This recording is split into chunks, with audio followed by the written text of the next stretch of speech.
سلام، امروز میخوایم ارز پیپال با نماد اقتصادی PUSD رو بهتون معرفی کنم. با من همراه باشید. ارز PUSD یه توکن پشتیبانی شده توسط دلار ایالات متحده آمریکاست که توسط شرکت پیپال بر بستر بلاکچین اتریوم عرضه شده. مزایای ارز PUSD برای کاربرا چیه؟ به عنوان یک توکن، مزایایی که ارز PUSD برای کاربرا در هر یک از کشورها داره به طور کامل مشخص نیست.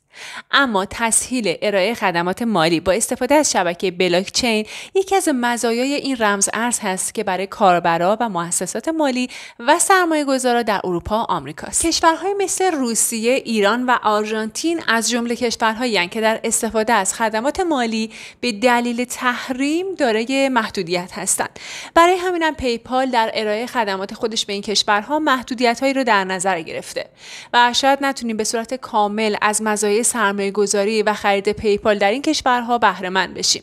اما صرافی سینا تتر خرید ارز پیپال رو به زودی فراهم میکنه و خوب بدونید که مزیت رقابتی سینا تتر تنوع بیش از 1500 ارز دیجیتال و فرصت معامله بدون کارمزده. ممنون که این ویدیو رو تماشا کردین. تا ویدیوی بعدی، خدا نگهدار.